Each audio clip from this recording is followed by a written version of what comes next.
Hey, Kat. Let me make sure Josh has this as a panelist. Yes. No, he's not here yet.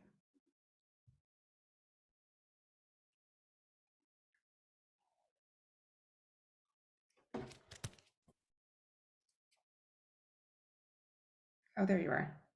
Hey, dude. Hi. How are you? Good. Oh my gosh, it's good to see your face. You too. It's been a minute. I know. Okay. I'm excited for today. I know, me too. Are you in your new house? I am. This is my new mess office. Constant. Right, Yeah. surfboards are there. That's all that matters. Yeah, there's some stuff that's okay. Yeah. Um, real quick, so I threw this together because I was working on something sort of parallel to this. There's probably way more slides than we need, so Yeah, we can skip I'll if we need. we can jump around or whatever, but 45 minutes is fast, so just Yeah, totally. you know, Especially if we end don't be up. scared to be like, let's move on. So, yeah, And we can always that's exciting. That's hop. exciting that you're going to integrate ChatGPT into Marketing Suite. Mhm. Yeah, It's just like a whatever, a prompt box like Fit Grid has or whatever. yeah, very similar. Um, Yeah. it's we've got a couple things we're going to release first, like the next phases that have um, newsletters. I think we release next week, like scheduled newsletters, and then we have lead forms that are going to be pop-up lead forms or embedded lead forms, and then Yep. funnels, which are basically like being able to build a funnel like this is stage one, this is stage two. People that fall into this audience are stage one, this audience stage two, this stage three, and then watching people through that funnel, being able to communicate through that, and then seeing conversion rates at different stages. So I like that. That yeah, actually, I mean, I think that is the necessary future, and no one's asking for it because it's like literally not even on their radar. yeah, I mean, like franchise level is asking for it, but yeah, yeah. Hey everyone that's popping in. Um, yeah, and the exciting thing is we'll be able to look at conversion, like actual ROI, like dollars. We'll be able to show what you made by people moving through each funnel and through or each stage and through the different automations that you sent. We'll be able to say like, yeah, this has generated X dollars. So yeah. Can the attendees see us already? now they can. Yep. Now they can. What's up, you guys? Hey, Kat, Haley, Shannon. Shannon's here. I was just Hi, visiting Shannon. Kat. I was just visiting Shannon with I Terry. heard I'm going to be visiting Shannon in a couple weeks too. I'm going to head up to LA. How was your LA trip, Josh? Awesome. It was a whirlwind and awesome. Cool, cool. I can report that Shannon's studio is beautiful, high powered, good classes, and I died in her hot Pilates class, right beside her in a hot Pilates class. I can also report that in Ventura we had trouble finding a room to rent, so we stayed in like a really janky Motel 6. Oh, It was in Ventura. real fun. So if you're ever there, that's my recommendation. Motel 6 right up the Motel highway. 6 Ventura. Well, Yep. I'm going to be up there. I might spend the night, so we'll see. There you Oh, go. Yeah. I um, gotta I gotta hook up. yes, don't do it. Don't do it, Shannon says. Hey, Uh, Ian, glad to see you here. Welcome everyone that's popping in. Hey guys, this is going to be webinar style, not like your normal Zoom meeting. So don't be alarmed if you don't see your face across the screen. You're still here. We know you're here. We just do it this way so it's less distraction. Please feel free. I'd love to have everybody at the beginning of these just pop into the chat and introduce yourself. We do these events every month, and it's a great opportunity to kind of see who some of the other Walla studios are, get to know some names, some business names, and if some of you guys are here that aren't on Walla, get to see some businesses that are using our product and maybe check out their websites or some of the owners afterwards. Uh, we're going to kick off because I like to be on time. So, welcome officially to our August Walla webinar series, where we are joined by Josh Bureau from the Yogapreneur Collective. Josh and I have worked together for quite a few years, and I've been honored to be on stages with him, speak at events with him. We have gotten to brainstorm on how to make this industry better and your businesses more successful. So getting to talk about the client journey and really how to communicate effectively with clients is always an exciting thing. Just a couple of quick housekeeping items as we get started. If you have questions during the whole experience, we have a little Q&A at the bottom. So you can see a Q&A at the bottom of your Zoom screen. Please post your questions in there. That way we can make sure we cover them live in the call. And then if you guys just want to chat with each other or kind of side convoying, that's great for the chat box. But I don't watch the chat box as much during the conversation as much as I will the Q&A. I think that's it. So let's get down to business. For those of you actually I haven't met yet, my name is Laura Munkholm. I see some names on here that are new to me. So thank you so much for joining us. I'm the president and co-founder here at Walla.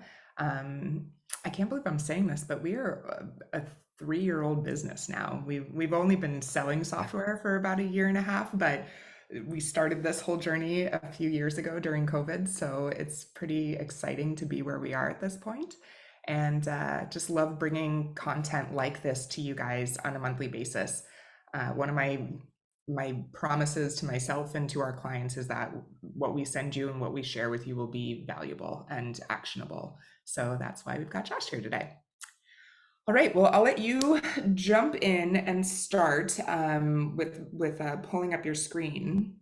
Yeah. But talk to us about why you wanted to speak on this topic today, I guess, before we actually pull up PowerPoint.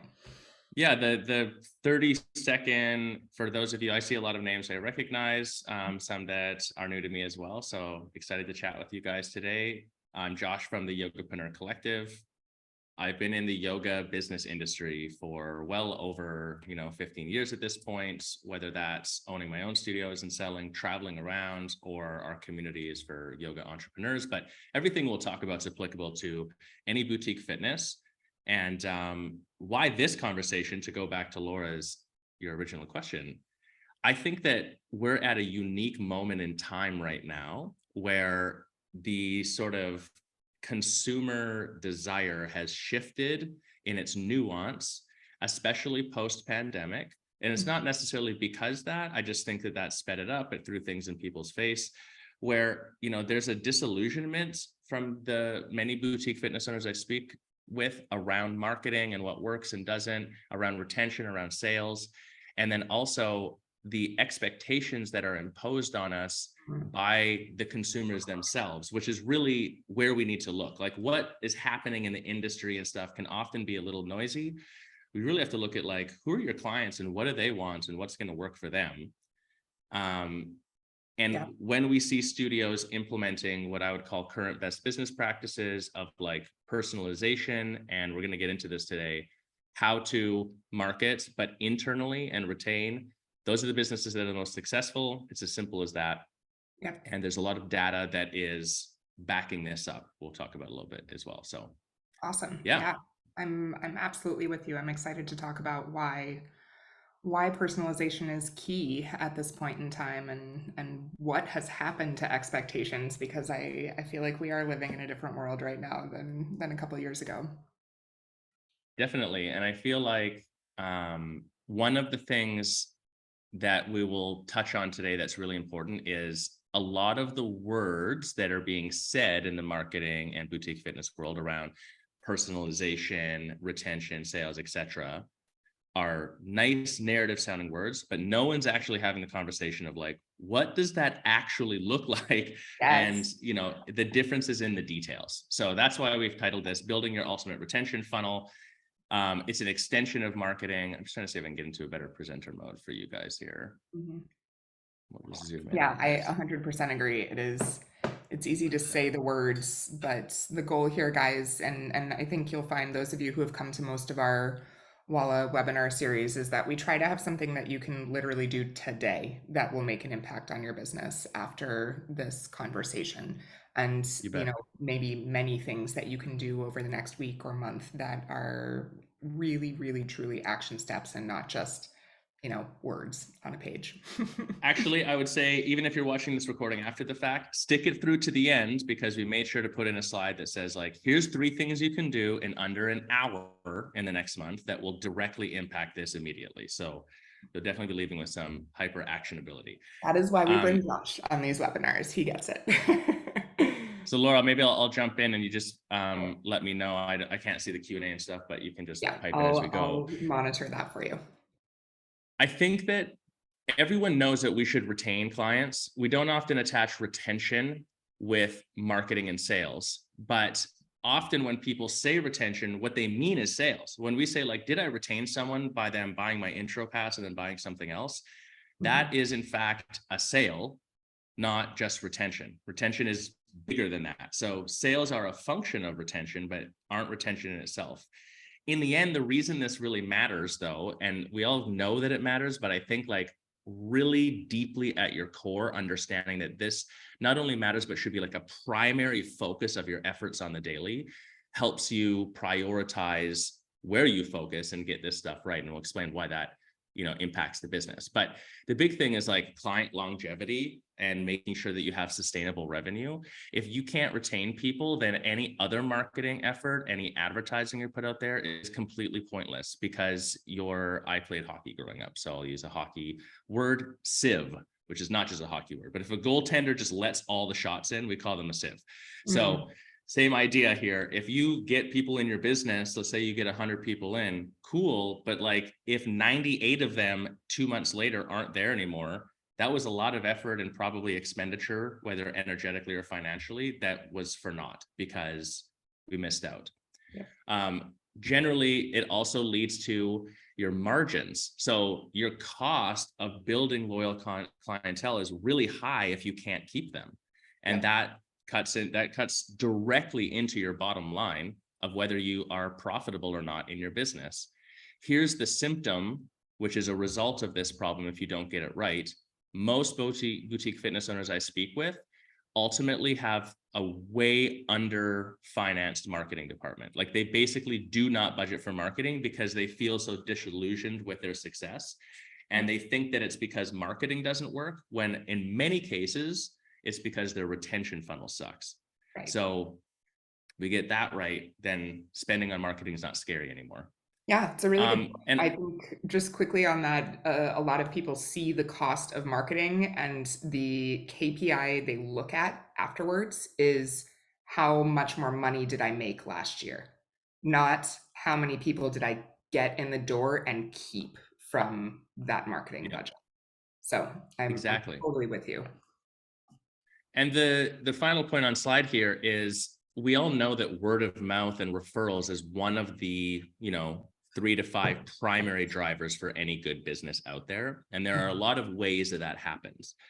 But the simplistic way to look at this is, if I come into your studio and then I purchase your autopay membership and stick around for 4 months, or I buy like an annual pass and throw down $1,000, $1,500, $2,000 for the year, how likely am I going to go out and tell someone else that you're awesome? Versus if I come in and do like a drop-in and then don't come back, how likely am I going to go tell someone else that you're awesome? So in a really simple way, retained clients are your brand evangelists. So it also builds this like compounding snowballing effect that if you get this right, it can really highly impact the business. So obviously I had to put the sinking ship on here. Frequent client turnover, skyrocketing costs, but really more than anything else, plateauing in your business growth. If we find a studio, everyone knows about studios that are like struggling and maybe going down, but the conversation really in the industry should be, what happens if you're like just flat? Because you'll stay flat for a long time before you go down.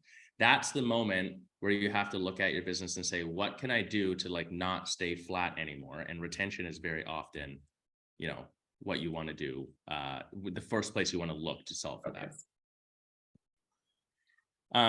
Obviously, as a business nerd, Laura will appreciate this too. Having metrics, having data driving your decisions, not in its entirety, you got to also trust your gut, but having it to balance out the pure emotional feeling of your business is very empowering, because metrics don't lie. They just give you a non-emotional snapshot of what's going on. What's beautiful in Walla specifically is there's very little time spent like formulating too much reporting. You just get the answer to certain questions. So when we're talking about retention, I would suggest that these are your starting point retention metrics that I would look at. So first class retention, basically, does someone come in and do they come back and actually take another class? The precursor to that is someone registers, do they actually show up and ever take a class? That's not a huge group of people, but it's like most people have no plan in place for that gap. And there is a percentage of people who somehow get registered and just never show up. And then we just don't follow up with them.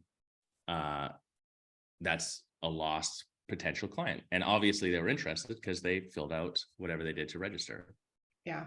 The intro purchase rate, go ahead. One quick like anecdote on that. I was sitting in my Pilates class the other day, overhearing a conversation at the front desk of a mom or a woman saying, or the girl at the front desk was talking her through the first visit experience, and it was her first time there, and she's like, oh my God, I can't believe I'm finally here. I swear I signed up with you guys like 6 months ago, and I'm just finally making it in. And I was like, oh, those are the people. Like, how did they let her go 6 months without stuff? She created an account 6 months ago. Anyway, sorry. Right. Keep going. No, and I mean, that would be actually what's common out there, is I create an account and nothing happens after that. And I don't show up for a class. I even ghost you on the first class I register for. Yeah. So it's just realizing that like that time frame is something that you can capitalize on. And right now, it's the bar is so low on that time frame with clients that literally, if you did anything, if you just see there's a registration in Walla and then you like send a message, just one, that's it, that you're already 1,000% better than the industry standard. So it's a good time moment to be aware of. Then there's obviously your intro purchase rate, and whatever your intro is, whether it's an intro path, a direct to membership, a second class free, first class free, then sell, that is less relevant than someone makes it in. Because, many of you who know me, I tell this story all the time. If you think about like, if I get my butt off my couch and drive across town and find a parking spot and make it into the studio in time for a class that you've scheduled, that's an insanely large action. So I'm not getting there by accident. You can assume I want to try a practice with you and have an experience, because if I didn't, I wouldn't be there. So for someone to not take your first offer doesn't make logical sense. Like there would need to be some other reason. Mm-hmm. So if you're not converting, 70% plus of your clients onto your first offer, then something is missing. And on the business side, if I don't end up on your first offer, then how do I even enter your sales funnel? Yeah. I mean, literally, that is the pinnacle thing that must happen for you to even get to participate with me, right? Enough to really make a difference in the business. Intro retention rate is a straightforward one. And then on a more macro level, what's your MRR, monthly recurring revenue? You could look at that as number of memberships, etc. But how you articulate the metric that you're tracking changes your strategy. So if I say I want to have 500 members, then it's a viable strategy for me to say, I'm going to charge $10 a month for my auto pay and I'll get 500 people. That's a viable strategy. But we all know that that would be insanity depending on your product. And I'm not recommending that you do that. If you say, I need my MRR to be XYZ, now it's different, because you could get the 50,000 a month in MRR from 100 clients. You could get it from 500 clients, depending on what you're doing. So it's a better true metric for the business growth side of it. Yeah. And then churn rate is a unique one. It's hard to get in any system anywhere. Walla has the ability to pull this out. This is the one exception I want to say on screen where there isn't a churn rate report to it that I know of yet, but you can export from Walla. So I wouldn't say this is a metric you're pulling all the time, Churn rate is the rate at which you lose clients on your membership. So you would need to look at, in January, I had 100 clients on my membership. How many of them were not on my membership in February of that same group? So you'd export and just count. If you just did it once every 6 months, that's enough check-in on this. But what it tells you is the percentage of how many clients you lose, and it lets you calculate, okay, I know that I'm getting this many new clients to MRR per month and I'm losing this percentage. You can actually project the direction of your business. That's why that one can be powerful. We actually, just a quick note here, we made an update to our plan gain loss report in the last month that will give you a really clearer and easier picture of that change or that churn rate. And for those of you who are direct to membership model studios, we are releasing a retention report, like basically a heat map where you can see the fall off and the churn rate of members. And that's very soon, like fall, the early fall, that'll be coming out. So thanks to Josh's feedback and feedback from a lot of you businesses that have, just this model where you don't have an intro offer, it's just people dive right in. This will have a little bit easier of a glimpse into it. Yeah, actually, I misspoke. We would export before, but I would use the membership report in Voila, and you can even just hover the bar and look month by month. Yeah, exactly. And then you count, you literally count the differential. So it takes 15 minutes and you can see for like a 6-month gap and get an average of what your monthly churn is pretty quickly. Yep. Yeah. So then going back to what we alluded to earlier, that retention is more than sales or more than just purchases. Like, what is it? I think that there are like 3 primary phases that we would want to consider when someone is being retained. The 4th one that's not here is like class 1 to 2. That is kind of its own little phase. But assuming you get them past that, then what are we doing? And it's really like class 1 through month 4 is the way I would look at it, or like month 4 through the first year, or year 1 and beyond. And we'll go into these in depth, but the explanation here is that from class 1 to month 4, most studios lose like 90% of the clients that come in that time frame. So that ends up being a really big focus. The industry average for class-based, at least for retention on autopay, is 4 to 6 months. High performing studios are longer than that. We're seeing 6 to 8, 8 to 12 in that range. Okay. But the point being, if you get them past month 4, that's like the first hurdle where it's likely you're going to get them to 8, 10, 12 months. So that's where that second phase is. And then the third phase here is like, how do they become a lifetime client, basically? So the considerations is from the perspective of the client, because remember, we're here to serve them. They are the hero in the journey. So everything that we do strategy-wise, although is ultimately to serve your business and everything else, it's also to serve your impact purpose of helping people. Therefore, we have to really take the angle of like, what's going on with them as the starting point for what we do. So in your first 1 to 4 months, the questions that are subconsciously taking place in someone's mind are, do I enjoy this? Do I like them, the studio? Do I connect with them? And is this working? Like, am I getting any benefit from this? That's it. Because if I like you and I'm having fun and clearly it's making a difference in my life, I'm going to stick around. The hiccup with this is, right. The hiccup with this is clearly this has to do with the quality of your product. But I'll tell you right now that one of the biggest misunderstandings that I encounter is that we think my yoga class, my Pilates class, my whatever is so good, it speaks for itself. Because we have what we call the curse of knowledge, which is your current viewpoint on the value of your product is so deep that you have completely forgotten what it was like to be on class 1 and have no clue what you're doing at all. So although these things straightforward and it's product centric, I would reframe your vision for your product to be not just the class you offer. We often use the analogy that like Laura might be the single greatest yoga teacher that the world has ever seen. Like, I don't even know how we judge that, but for the sake of the conversation, right? But in my first class, especially if it's like a hot yoga class, for example, right? I don't hear anything Laura says. I'm worried about like my mat's moving, there's sweat in my eye, that guy stinks. How long is this class? Like, I can't even receive the value of it. Yeah. And if I'm, if I'm one of the scenarios where like I haven't really worked out for 10 years of time and like finally I'm like empty nesting, I'm coming in to take your Pilates and I jump on a reformer for the first time, like Yeah. I'm sorry, but it fucking sucks. Like it is not, you do not leave that first class like, yep, feel like $1,000,000. I mean, you feel good, but like it is going to challenge you. Yeah. So if that's true, it means if we leave our retention only up to do they love the class or not, we're going to lose people because the risk is very high. Yeah. We know they've got to take more classes than one. Yeah. I would challenge anybody on this call to go take a class at a studio that is totally outside your comfort zone.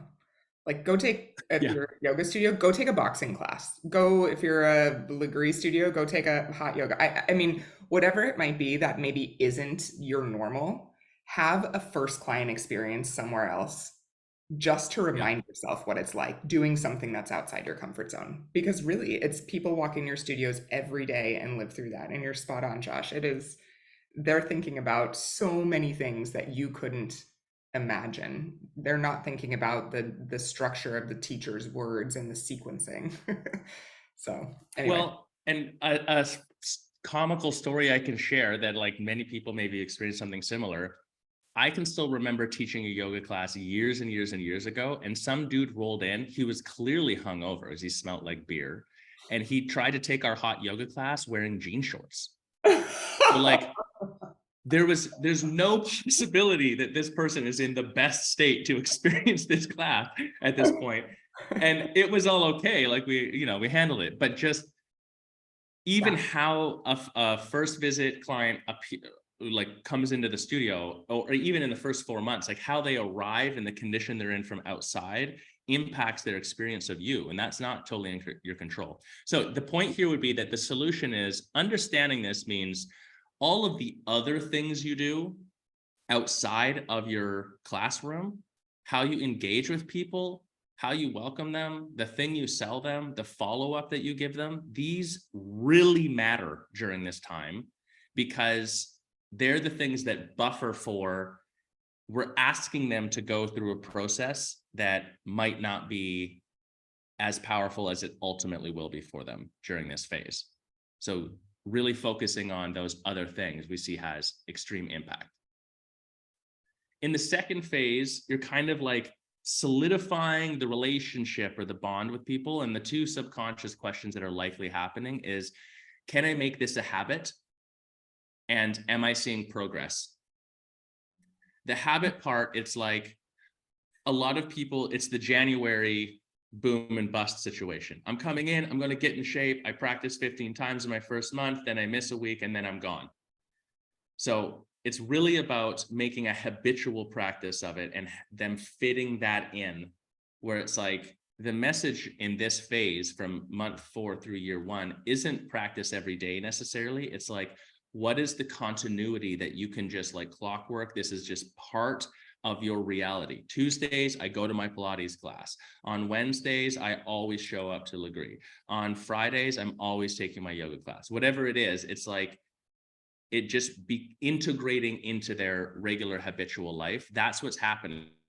So if you can help them make that happen, then that's how you keep them. Yeah. The second thing is the, am I seeing progress? Here's the analogy. If I'm in a boat and I'm trying to go from San Diego to Japan, as I'm leaving San Diego and I can see the shore, I can see how far I've come. I'm like, oh, there's the shore. I'm a mile offshore. I'm 2 miles. I'm 5 kilometers, whatever. Then eventually I can't see the shore. And when I get in the middle of the ocean, I also can't see where I'm going. Now, when I arrive in Japan, I'm like, oh, we're almost there. Land ho, there it is. I'm getting closer. We're only a kilometer out. We're almost there. Let's get closer. But in the middle of the ocean, I can't see anything. So I don't even know if I'm making progress anymore. I've lost the contextual perspective from where I've come from or where I'm going to. when people are practicing fitness and wellness with you, we know as long-term practitioners that there is a time where you get yourself situated, you can do the class, you can do the stuff, and then you feel like you're not progressing anymore, even though you are, but it's the more subtle things, it's the deeper stuff, it's the like really actual reframing of you as a person that's taking place.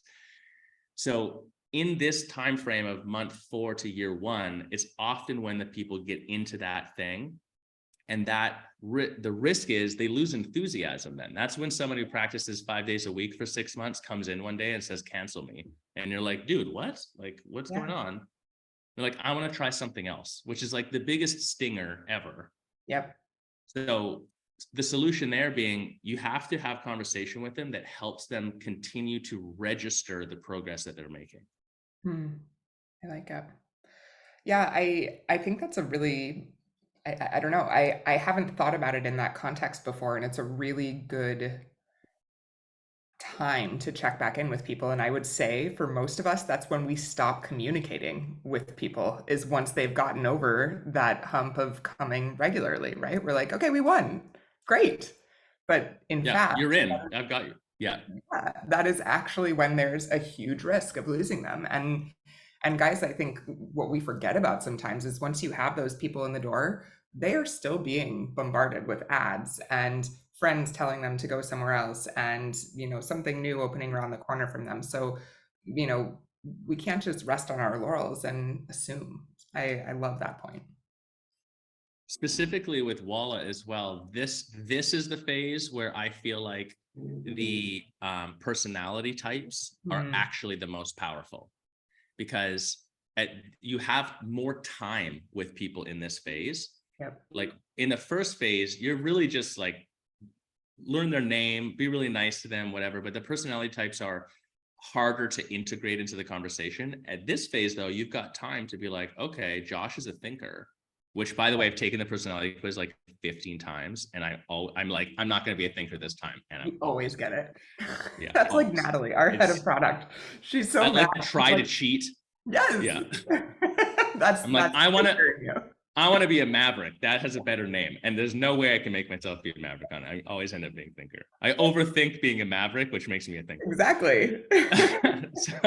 But during those personality types, you could say like, oh, Josh is a thinker.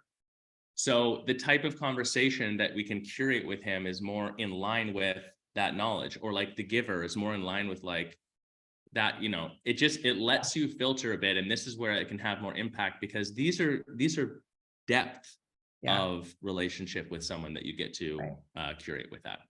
And guys, actually, I'll just to like put a final thought there. With the marketing suite and the automations you can build, you can literally create an audience that's like, started their membership 5 months ago, has taken more than X number of classes, and is a thinker. And that's how you can make sure the communication is spot on for them. Because I'll tell you right now, I'm in month like 5 at this Pilates studio I'm going to right now. And every communication I get from them at this point is either a deal that's being pushed out to everybody that says membership excluded, like in small print at the bottom. Like spend or take 25 classes, get $25 off your next purchase. And then at the bottom in small print, it's like membership excluded, like auto pay members. And I'm like, why are you sending this to me? That's just mean. So that's the only communication I get are now like, buy our summer 10 pack for X dollars or take these classes. And I think it's a huge mistake a lot of businesses make is they send that communication that is so geared at people at the beginning of their journey to people in the middle. And it's annoying and frustrating. Now I'm like, why am I even on your email list anymore? Because clearly nothing you send is for me. Right. And it's all generic. Laura, you and I some time back talked about, both of us are on, I don't know how many hundreds of thousands of email lists for studios out there. On my birthday, assuming I put my birthday in correctly, because I get a lot of random birthday ones, I can open up my promotions tab and I have 380 happy birthday messages. They're the same message. They all say basically the same thing, So it makes it that although we think it's being nice or reaching out on my birthday, I'm totally indifferent to them because none of them are outside of the communication box. All right, to speed us up here. So the third phase is like becoming integral. It's basically they're asking the question, am I this person? And we all know this because like I identify as someone who practices yoga. I'm a yogi. Someone who does Pilates their whole life, like I do Pilates. I'm a boxer. It's like, it's an identity that's here. That takes time to develop. It isn't just immediate. You don't practice 2 yoga classes like I'm a yogi. Like it has to become something that is you. So the second underlying question is this irreplaceable for me? I've made a decision that yoga is something in my life that I need personally and want. Like, period. It's like brushing my teeth. I'm just going to keep doing it because I want to do it and it does something positive for me, right? So in this 1 year and beyond, if someone is making this part of their identity, this is where the conversation grows and the people are more interested in the detail, like the nerdy stuff that you want to talk to everyone about. This is where that's the group of people who are like, this is now interesting. And an example of this would be if you poll people for why they decide to do a yoga teacher training, 50% or more will at first, before they're done the training, say, I just want to deepen my practice. So it's a perfect example of like, those are generally people who've been practicing for a year plus. They have a regular practice and they want more. So then that's like one of the paths that they take. It's not because they're like, I just really want to teach yoga. That's like actually not that likely of an answer anymore. Yeah. It doesn't mean they don't ultimately end up teaching, but it's because it's an identity element of it. Perfect. Okay, let's get to some practical stuff. We're going to rifle through a couple of these. I have a million slides for you guys, and I know we're not going to get through all of them, so we're going to jump around. We talked at the start about personalization. One of the ways to make things feel more personal is to keep it spicy. It's making a diverse amount of contact. The contact that I have at the studio, at the desk, talking with Laura, high impact. A text message that feels like it comes from the manager who's my friend and it's personalized, high impact. An email that's like automated and clearly part of a automated funnel, I'll accept if what's in there is actually good. A personalized email is different. A snail mail letter showing up at my door. In the class, the teacher saying something to me at the right point in time to celebrate me. If you have this diversity of contact, a DM on social media, a follow, a tagging in a picture, et cetera, et cetera, et cetera, this is how you have more volume of contact with somebody, more engagement, without it feeling like we're spamming them. Because if I just send you like 10 emails in 10 days, you're like, I don't want to open these up. Not that you can't do that, but the variety helps to buffer so that you can increase engagement points. And I would say that the point of engagement is top of mindness. I can be a 1 time a week practitioner, but I can engage with you 3 times a week, which is not as good as me taking 3 classes per se. But when we're building up that connection with you, if I engage with you 3 times a week, like once on social media, once in the class, and one other time through something you send me, you are part of my reality. And we have to be real that right now, your general consumer, to Laura's point earlier with still getting ads and stuff, sees 3,000 to 8,000 ads and offers a day.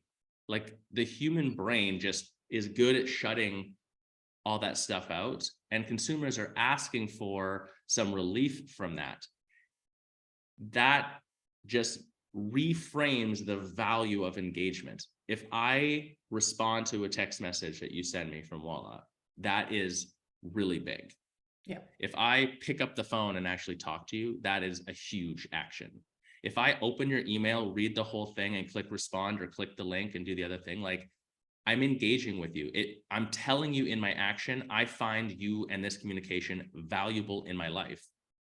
So when we create variety, we create more opportunity for that without it feeling like we're just sending a bunch of generic stuff, as we alluded to earlier. Yep. the extension of this is embracing like hyper personalization. So everyone knows about personalization since circa 2007, that it's like, hello, insert name, Mhm. welcome to the studio, we're glad to have you, you know, the name and your little sign off or whatever, like the signature. Or a great example in an email is like making sure that you have your logo at the top. We're like, yeah, personalize it to the business and they know what's going on. Sure, but ask yourself, like, just gut check really honestly. If I have your name at the start of the email, my logo, and then your special signature or my special signature, and you read that, do you even register that stuff? Like, do you even give a shit at all? And I would debate probably not. Yeah. So when we're talking about personalization, that's not it. That's just like normal. That's how Table that's stakes. just an email. Yeah. Yeah. So your tone really makes a huge impact here. The tone being both what's your brand tone, but also what's the tone of the specific communication. Here's the example. If I send an email that's supposed to be generic, then I make the tone purposefully generic and I almost like call it out. You go a little meta on the whole thing. Hey, this is an automated email that says you got one left on your 10 pack. Here's a link to re-up. Just call it out. Versus if I text message Laura after her first class as the owner of the studio, even if it goes through an automation, I'm going to write it like this. Hey, Laura, it's Josh, the owner at Nomad Yoga. Saw you took your first class. I wanted to personally reach out and just say, we're super excited to have you at the studio. Let me know if we can help you out getting your next class booked or anything else. Yeah. Perfect. That's personalization in a way that like that feels good. And also notice in that text message example, I'm not asking anything from Laura. Yep. Because if Laura's actually my friend, I don't text my friends and be like, hey, friend that I've known for a long time, can you click this link real quick? I've never sent that text message one time in my whole life. Make this purchase here. Make your next purchase here. Yeah. Laura, I think you'd really like this yoga class. Here's a link for you to buy their intro. Says no one ever in a text message. Right. So Right. when we're talking about personalization, that's and tone, that's really where the angle is. And then if possible, personalization comes down to segmenting audiences and communicating within context. If I've practiced 2 times in a 1-month intro, and then you send me an email that says, Josh, you should sign up for our membership for $120 a month, and you know that I need to practice 8 times a month for that to be worthwhile, that is contextually incorrect. It doesn't make sense, which means that message is only about you, the business, and you clearly contextually have not personalized to me and you don't give a shit about me. Yeah. On the other hand, if you're like, Josh, we know that you practice a couple times. We'd love to jump on a call and find the best membership for you. Based on your practice frequency, a really great option would be our 10 pack. You have a whole year to use them. Yep. Love it. Now it's like not about the sale, not about the money. It's about you, the person receiving it. Think about how different that will feel compared to what they're getting from every other business they've walked into in this universe. You know, it's just that immediately will have an impact. Yep. The call out here is obviously the marketing suite that Walla has it's still in its infancy and it's already awesome. So I know for sure it's going to just continue to get super epic.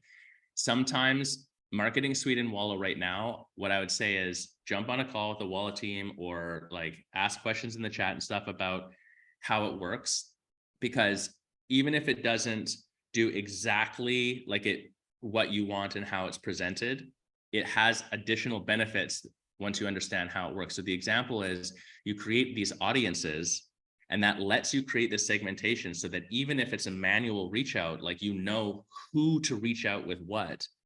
And it's not exactly reporting, but then you can like make an audience and see like, oh, there's this many people that are categorically like this. Like that information is hyper powerful. Yeah. Yeah. Yeah, it has a lot of angles to it that end up giving you groups of people that are important in whatever stage of the journey. Well, and the one thing I would say, and Walla does this extremely well, and that's kind of alludes to this next slide. If you can segment audiences, sometimes, like as a studio owner, when we're in a state of a little bit overwhelmed with all the things we got to do, we want the automation. We're like, I just want to push easy go, and it just bloop and sends all these messages and converts people. But the comical or the irony of that is what we're alluding to, that like you as a consumer, is that the kind of message you want to receive? So it's not to say that you don't use that. Absolutely 100% you do have to use that.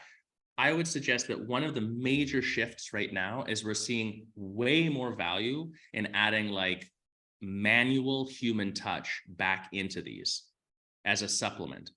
So when you have, with Walla, you can have the automations going, and then you can supplement to these special segmented groups by like clicking group message and then writing the message, or individually or whatever. It makes it super easy to do that, because you're not like having to pull a bunch of weird reports and export this and then go through a checklist and blah, blah, blah, like we used to do. Right. The goal is absolute customization to whatever group you want to communicate with, and whether that's automated Right. communication or picking up the phone and calling them, or, you know, literally writing them a handwritten note, whatever it might be, you get the list of people that fall into that segment. Yeah. So from that context as well, one of the things that I can tell you for sure right now is ultra high impact is using manual outreach, especially in more personalized forms such as direct message or text message, and it not being automated. The automation is you make a standard operating procedure, an SOP in your business that says, at class 5, reach out to these people in this way. That's the automated part, but the reach out is not templated. Like it has like a starting template, but then you are hyper personalizing it to that person specifically, and you're writing it in the way we've demonstrated already, where it's like, it's literally me, Josh, the human being, reaching out to you, Laura, the human being. And that's my goal, is a connection between two human beings, not an auto, hey, buy this thing. And it works. It has really high impact about how someone feels about your business and how integrated they feel into the team, especially up front. So Kat just had a question with that and making some of these manual. She said, when will tasks be available to automate within a journey? Because she just loves the idea of the front desk getting tasked with writing a handwritten note or texting somebody or DMing them at the 3 or 4 month point. Like in the next month. It's designed, it's in QA right now, so it is almost there. So those of you who are using our marketing suite right now, within journeys where it says, you know, what's the action, send a text, send an email, the next step of that is going to be create a task for who. So this will be, you know, more and more of it will be able to be automated. So it's just something that's an SOP. Your staff walks in, they open their tasks, they dive in. Yep. I love it. And I would say, yes. And if your technology that you're using in your business is the barrier, I would suggest zooming out for a minute and reevaluating the whole thing, because more often than not, I find that the technology isn't the barrier. We just have to reframe what we're trying to do. So the task is a simple example that, like, if Walla is your marketing suite and your customer CRM, Gmail is your email, like that's separate from that, where things come back into, and then you use like Asana, Trello, whatever else for your standard SOPs.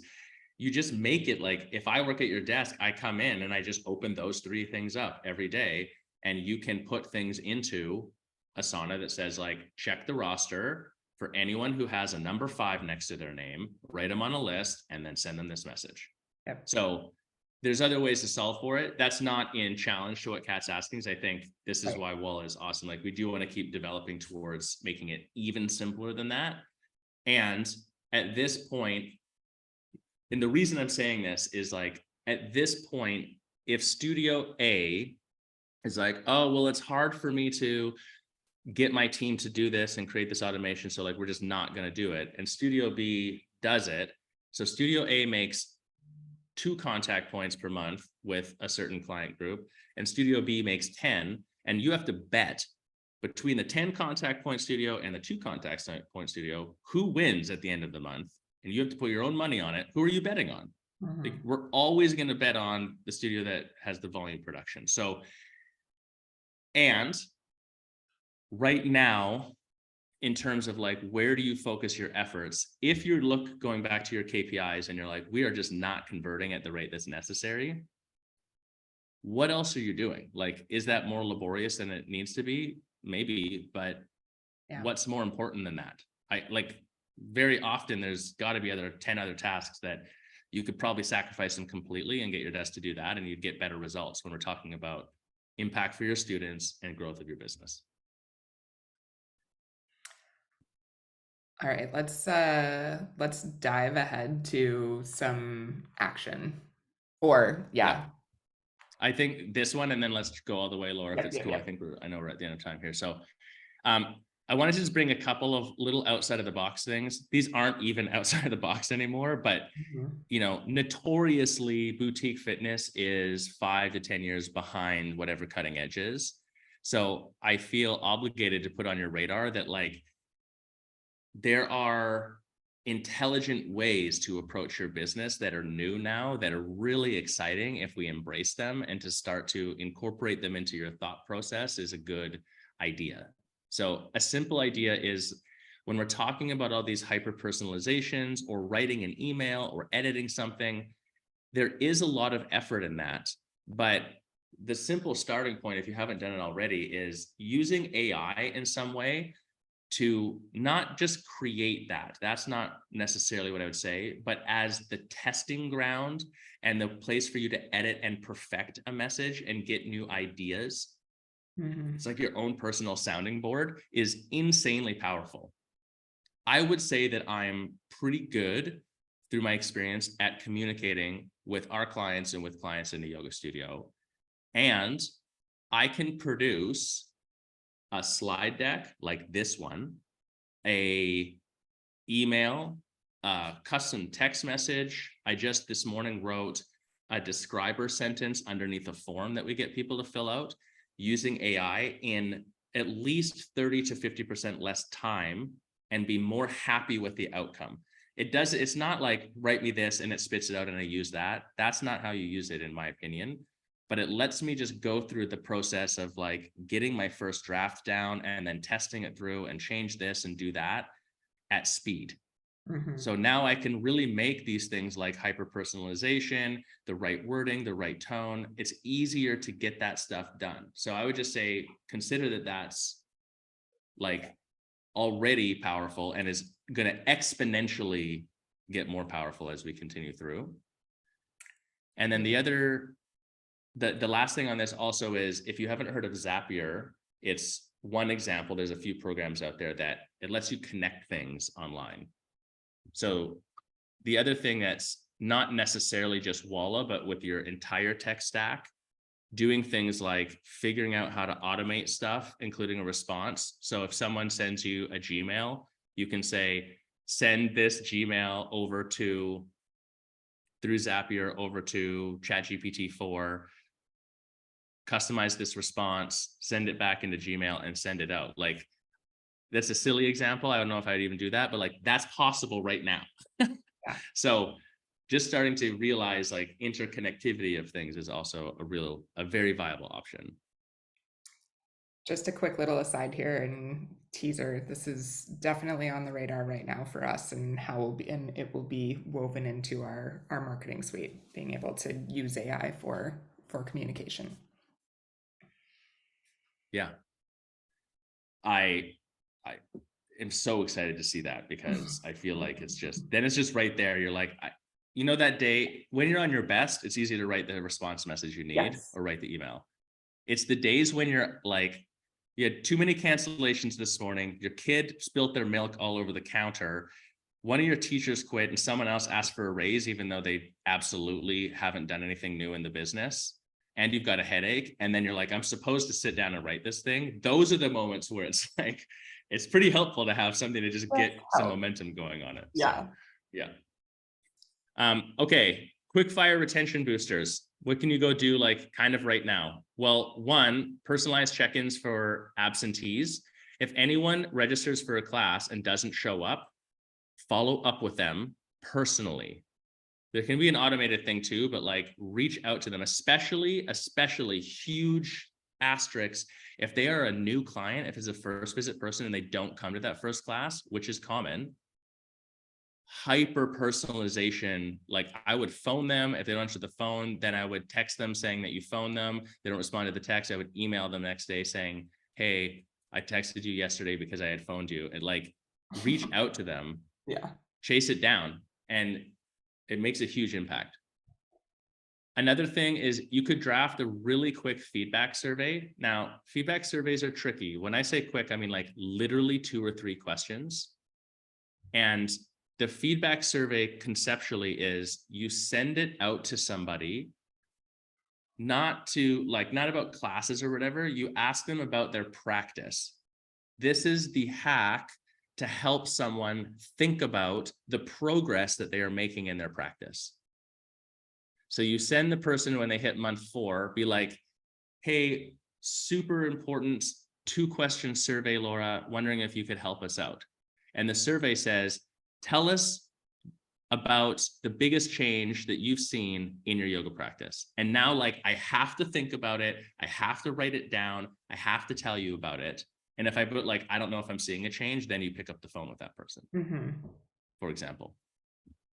Awesome. And then announce a referral incentive. This one, I feel like it's not going to be the all end all. I'm not going to refer someone to you because you give me a referral incentive, but it creates contextual excuse for you to bring up, hey, you should refer people. That's it. So that's really, in my mind, the purpose is to make sure that you are able to have that conversation. And just before you go to the last quick thing on that referral incentive, if you are not a low capacity studio, use guest passes as much as you possibly can in your business. Yes. Like they are the businesses we have using guest passes consistently and pushing it and talking about it are driving so many new people through their door and converting them. Yeah. So if you are a business that has additional capacity and you can handle having a friend in a class, do it. It is such an effective way to get new members. I 100% agree. It's super simple in Walla. And I'll just add on to this too. Like, if you want to test this out, rather than making it a whole program that's evergreen that you run forever, do it as a campaign. Be like, okay, September is buddy month. And whoever brings in the most guests in September wins XYZ. Like, gamify it and see what happens for a month. And make that your communication and stuff. And it'll also let your community learn how the guest pass system works in Walla, which is like, once they've done it once, it's just so brainlessly simple. You know, they just go in and be like, name, email, boom, they're in class. Like, Laura, you're coming with me. And now Laura has to be like, no, Josh, I'm not coming, which she's not going to do because we're friends. So in fact, that's my April Fool's joke on Laura, that she's going to forget about by the time we get there. I'm going to go into Walla and just invite her to like 100 different classes with me all over the Walla systems. And we'll just see what happens. My email, my text message would be like, you are booked into this class. You are booked into this class. All right. Real quick, if you are a yoga business, that's who we work with. We have a free community, the Yogapreneur Collective, but we do a free coaching call. So if you're listening to this and you're like, I don't know, I need to hash this out some more, you can book a call directly with me. It's just yogapreneurcollective.com/free coaching call. That's it. I'd love to chat with you. It's actually an hour-long coaching call. That's what it is. So come with your questions and I'd be happy to help out. Awesome. This was so good. And guys, thank you for sticking around for the whole thing. And I will say for sure, like everything Josh just talked about in providing value to your clients and personalizing and making sure it's about them and not just you, he lives and breathes that in his business with the studios he works with. And some of you guys on this call have worked with Josh and his team. So I highly encourage you, if you've never had a conversation, to connect. For those of you that are watching this on recording, please reach out to us if you would like with any questions that you didn't get to ask live. And otherwise, we will be coming back next month, actually talking with the Sales Arm, which is an amazing company that does a lot of this personalized reach out for you. So one of the reasons I wanted to bring them in and kind of hear their reasoning behind it was exactly what Josh talked about, having the different pieces, this keeping the spice in it with communication and having actual phone conversations with some of your clients. So we'll see you guys in Facebook over Walla. And thank you, Josh, for joining us today, for spending an hour of your day with us. And we'll talk to you soon. My pleasure. We'll talk soon, everyone. All right. Bye.